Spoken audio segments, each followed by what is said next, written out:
ॐ नमो भगवते वासुदेवाय।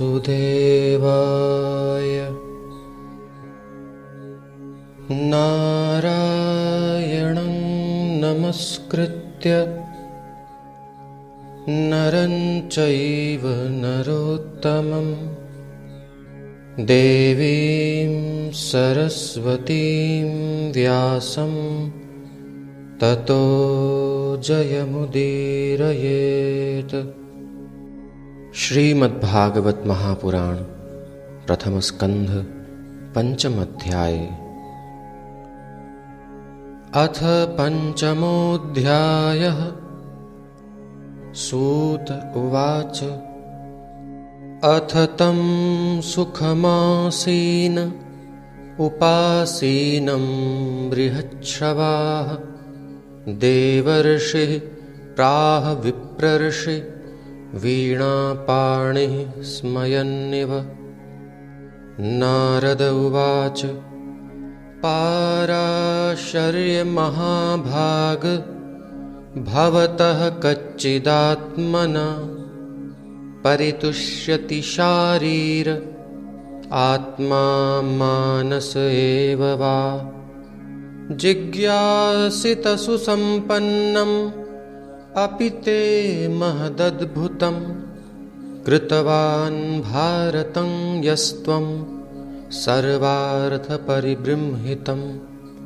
जिज्ञासितमधीतं च यत्तद्ब्रह्म सनातनम् अथापि शोचस्यात्मानम् अकृतार्थ इव प्रभो। व्यास उवाच अस्त्येव मे सर्वमिदं त्वयोक्तं तथापि नात्मा परितुष्यते मे। तन्मूलमव्यक्तमगाधबोधं पृच्छामहे त्वात्मभवात्मभूतम्। स वै भवान् वेद समस्तगुह्यम् उपासितो यत्पुरुषः पुराणः परावरेशो मनसैव विश्वं सृजत्यवत्यत्तिगुणैरसङ्गः। त्वं पर्यटन्नर्कैव त्रिलोकीम् अन्तश्चरो वायुरिवात्मसाक्षी परावरे ब्रह्मणि धर्मतो व्रतैः। स्नातस्य मे न्यूनमलं विचक्ष्व।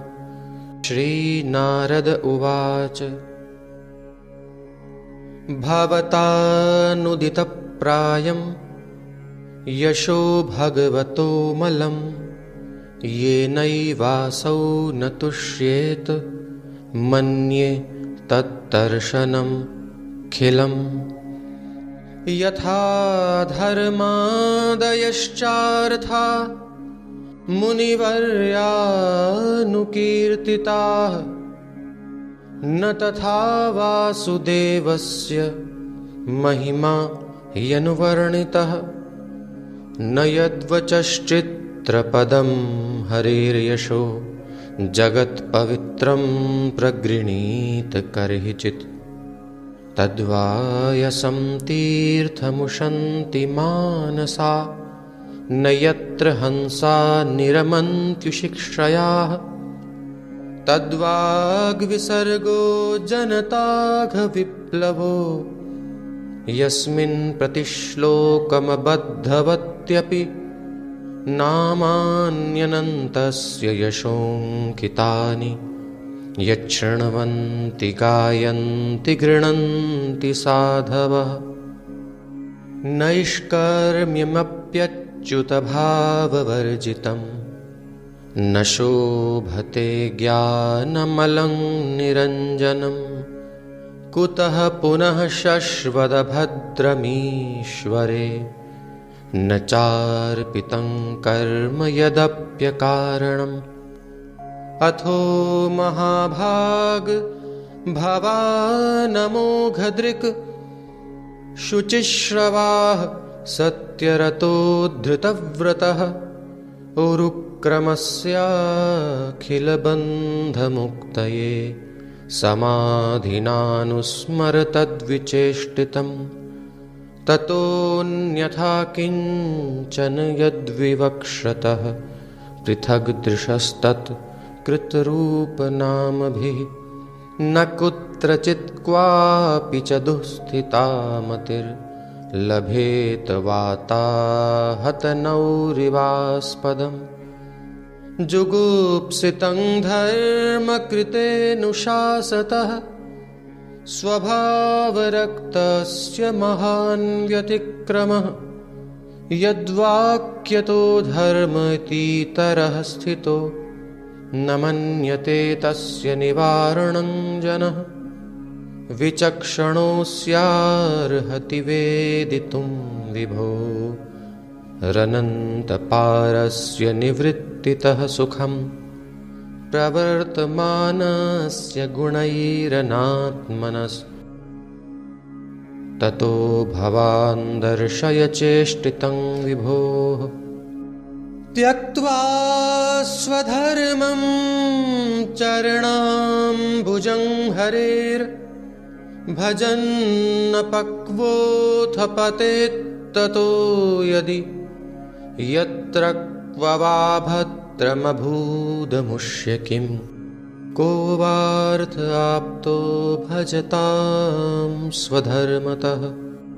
इसलिए तस्यैव हेतोः प्रयतेत को विदो न लभ्यते यद् भ्रमतामुपर्यधः तल्लभ्यते दुःखवदन्यतः सुखं कालेन सर्वत्र गभीररंहसा न वै जनो जातु कथञ्चनाव्रजेन् मुकुन्दसेव्यन्यवदङ्गसंसृतिं स्मरन् मुकुन्दाङ्घ्र्युपगूहनं पुनर्विहातुमिच्छेन्नरसग्रहो यतः इदं हि विश्वं भगवानिवेतरो यतो जगत्स्थाननिरोधसम्भवाः तद्धि स्वयं वेद भवांस्तथापि वै प्रादेशमात्रं भवतः प्रदर्शितम् त्वमात्मनात्मानमवेह्यमोघदृक् परस्य पुंसः परमात्मनः कलाम् अजं प्रजातं जगतः शिवायतन् महानुभावभ्युदयोऽधिगण्यताम् इदं हि पुंसस्तपसः श्रुतस्य वा स्विष्टस्य सूक्तस्य च बुद्धिदत्तयोः अविच्युतोऽर्थः कविभिर्निरूपितो यदुत्तमश्लोक गुणानुवर्णनम् यदुत्तमश्लोक गुणानुवर्णनम् अहं पुरातीतभवे भवं मुने दास्यास्तु कस्याश्चन वेदवादिनां निरूपितो बालक एव योगिनां शुश्रूषणे प्रावृषि निर्विविक्षताम् ते मय्यपेताखिलचापलेर्भके दान्ते धृतक्रीडनकेऽनुवर्तिनि चक्रुः कृपां यद्यपि तुल्यदर्शनाः शुश्रूषमाणे मुनयोऽल्पभाषिणी उच्छिष्टलेपाननुमोदितो द्विजैः सकृत्स्म भुञ्जे तदपास्तकिल्बिषः एवं प्रवृत्तस्य विशुद्धचेतसस् तद्धर्म एवात्मरुचिः प्रजायते।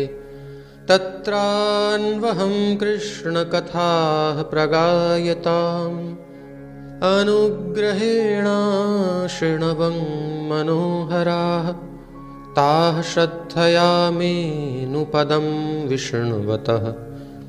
प्रियश्रवस्यङ्गममाभवद्रुचिः तस्मिंस्तदा लब्धरुचेर्महामुने। प्रियश्रवस्य स्खलिता मतिर्मम ययाहमेतत् सदसत्स्वमायया। पश्ये मयि ब्रह्मणि कल्पितं परे इत्थं शरत्प्रावृषिकावृतो हरेर्विष्णुवतोत्मेऽनुसवं यशोमलं। संकीर्त्यमानं मुनिभिर्महात्मभिर्भक्तिः प्रवृत्तात्मरजस्तमोपहा। तस्यैव मेऽनुरक्तस्य प्रश्रितस्य हतैनसः श्रद्दधानस्य बालस्य दान्तस्यानुचरस्य च ज्ञानं गुह्यतमं यत्तत् साक्षाद्भगवतोदितम्। अन्ववोचन् गमिष्यन्तः कृपया दीनवत्सलाः। येनैवाहं भगवतो वासुदेवस्य वेधसः मायानुभावमिदं येन गच्छन्ति तत्पदम्। एतत् संसूचितं ब्रह्मंस् तापत्रयचिकित्सितं यदीश्वरे भगवति कर्म ब्रह्मणि भावितम्। आमयो यश्च भूतानां जायते येन सुव्रत तदेव ह्यामयं द्रव्यं न पुनाति चिकित्सितम्। एवं नृणां क्रियायोगाः सर्वे संसृतिहेतवः त एवात्मविनाशाय कल्पन्ते कल्पिताः परे।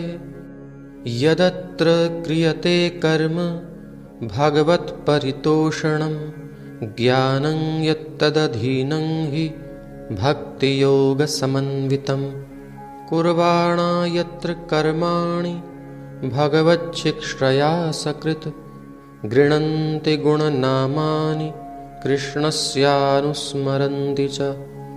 नमो भगवते तुभ्यं वासुदेवाय धीमहि प्रद्युम्नाय निरुद्धाय नमः संकर्षणाय च। इति मूर्त्यभिधानेन मन्त्रमूर्तिममूर्तिकं यजते यज्ञपुरुषं स सम्यग्दर्शनः पुमान्। इमं स्वनिगमं ब्रह्मन्न वेत्त्यमदनुष्ठितम् अदान्मे ज्ञानमैश्वर्यं स्वस्मिन् भावं च केशवः। त्वमप्यदभ्रश्रुतविश्रुतं विभोः समाप्यते येन विदां बुभुत्सितम्। आख्याहि दुःखैर्मुहुरर्दितात्मनां संक्लेश निर्वाणमुशन्ति नान्यथा। इति श्रीमद्भागवते महापुराणे पारमहंस्यां संहितायां प्रथमस्कन्धे व्यासनारदसंवादे पञ्चमोऽध्यायः। कृष्णाय वासुदेवाय हरये परमात्मने प्रणतक्लेशनाशाय गोविन्दाय नमो नमः।